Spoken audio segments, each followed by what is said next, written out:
டாபிக்குள்ளே போகிறதுக்கு முன்னாடி சேனலுக்கு சப்ஸ்கிரைப் பண்ணாதவங்க சப்ஸ்கிரைப் பண்ணிக்கோங்க. வாட்ஸ்அப் டெலிகிராம் சேனல் லிங்க் கீழே டிஸ்கிரிப்ஷனில் கொடுத்துருக்கேன், அதில் ஜாயின் பண்ணிக்கோங்க. வீடியோ அப்லோட் பண்ண உடனே உங்களுக்கு வீடியோ நோட்டிஃபிகேஷன் வந்து.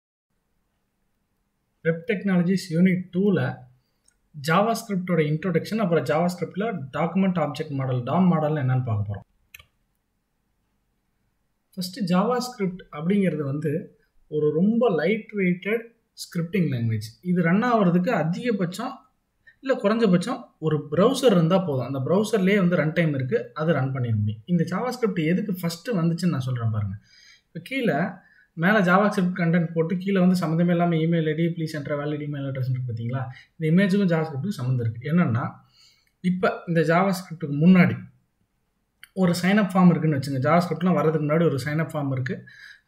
அந்த சைனப் ஃபார்மில் வந்து நம்ம இமெயில் ஐடி ஒன்று ஆட் பண்ணுறோம், அப்புறம் பாஸ்வேர்டு ஆட் பண்ணணும், டீட்டெயில்ஸ்லாம் ஆட் பண்ணி சைனப்னு கொடுத்து ஒரு அக்கௌண்ட் க்ரியேட் பண்ண ட்ரை பண்ணுறோம். அந்த இடத்துல இமெயில் அட்ரஸ் வந்து நம்ம கொடுக்கும்போது ஒரு ஃபார்மேட், ஒரு நேம், அப்புறம் @ அப்புறம் இமெயில் டொமைன் gmail.com இல்லை இந்த மாதிரி ஒரு பேர் கொடுத்தாகணும். ஆனால் அப்படி கொடுக்காம வெறும் நேமை மட்டும் நான் கொடுக்குறேன் தெரியாமல்.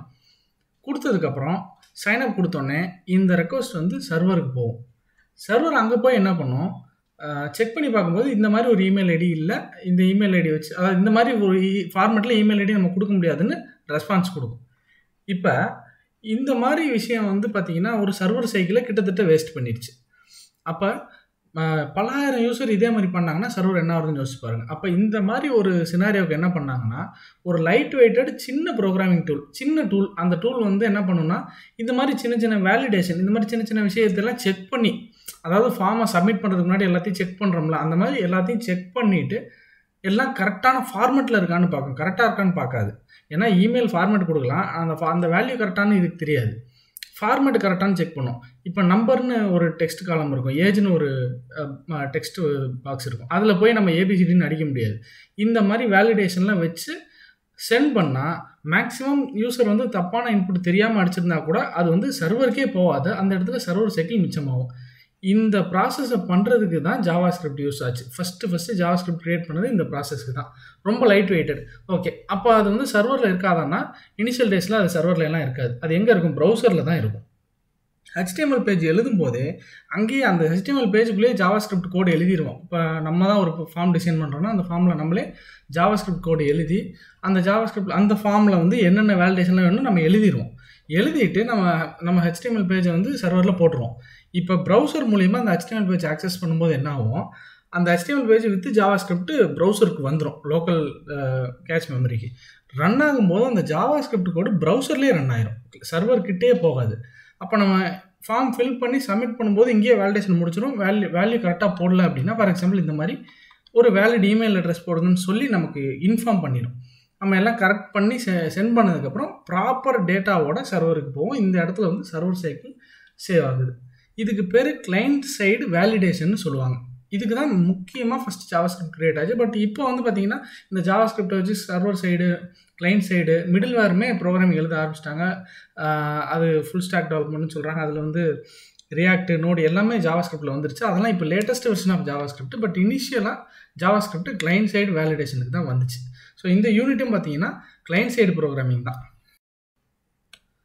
So JavaScript DOM model, document object model.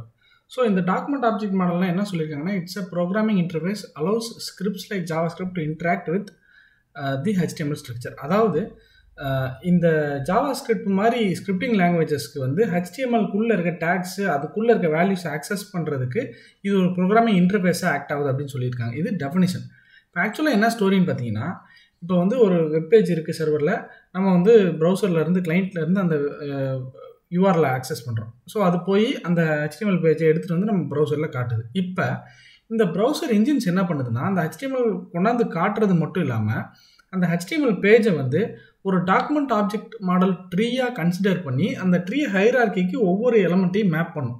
For example இப்போ வந்து நான் உங்களுக்கு ஒரு HTML கோடு காட்டுறேன். இது ஒரு பேசிக் HTML கோடு. இந்த HTML கோடை வந்து இந்த மாதிரி ஒரு பேட்டர்னுக்கு வந்து அது மேப் பண்ணும். டாக்குமெண்ட்டுக்குள்ளே HTMLக்குள்ளே ஹெட் இருக்குது, பாடி இருக்குது, H1 P1 இந்த மாதிரி ஒரு ட்ரீயை கன்ஸ்ட்ரக்ட் பண்ணி ஜாவாஸ்கிரிப்ட் மாதிரி ஸ்கிரிப்டிங் லாங்குவேஜஸ்க்கு அது ப்ரௌசர் வந்து எக்ஸ்போஸ் பண்ணும். ஸோ அந்த ஜாவா ஸ்கிரிப்ட் மாதிரி ஸ்கிரிப்டிங் லாங்குவேஜ் வந்து என்ன பண்ணும், ப்ரௌசர்லேயே அந்த வெப்பேஜில் இருக்கிற ஸ்கிரிப்ட் வந்து என்ன பண்ணும், இந்த ட்ரீ மாடலில் அது கோடு வச்சு ஆக்சஸ் பண்ணிக்கும். ஸோ இது கிட்டத்தட்ட பார்த்தீங்கன்னா HTML சம்மந்தப்பட்டதும் இல்லை, ஜாவா ஸ்கிரிப்ட் சம்மந்தப்பட்டதும் இல்லை, ரெண்டுக்கும் ஒரு பிரிட்ஜ் மாதிரி. HTML பேஜ் தனியாக இருக்கும், HTML பேஜை இன்டர்பிரேட் பண்ணி ஒரு ட்ரீ கன்ஸ்ட்ரக்ட் பண்ணும் ப்ரௌசர். அந்த ட்ரீயை கன்ஸ்ட்ரக்ட் பண்ணி ஜாவா ஸ்கிரிப்ட் ஆக்சஸ் பண்ணுறதுக்கு கொடுக்கும் ப்ரௌசர். இதுதான் டாக்குமெண்ட் ஆப்ஜெக்ட் மாடல். இப்போ பாருங்கள், DOM is an API allows JavaScript to dynamically access and content. அவ்வளோதான். ஸோ உள்ளே இருக்க ஒவ்வொரு டேகும் பார்த்தீங்கன்னா ஒரு நோடு, அதான் இதில் சொல்ல வராங்க.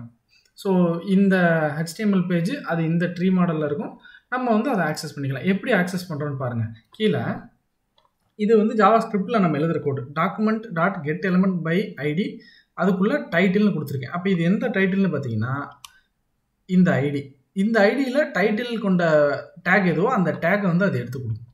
ஸோ இப்போ நான் இந்த இடத்துல டாக்குமெண்ட்டுன்னு சொன்னனாலே ப்ரௌசர் எங்கே போய் கொடுக்கும்னா அந்த என்டையர் HTML பேஜோடைய ஆப்ஜெக்ட், அந்த ஆப்ஜெக்டில் getElementById டைட்டில் அப்படின்னா டைட்டில் கொண்ட ஐடியை எடுத்துக்கும், அந்த ஆப்ஜெக்டை எடுத்துரும்.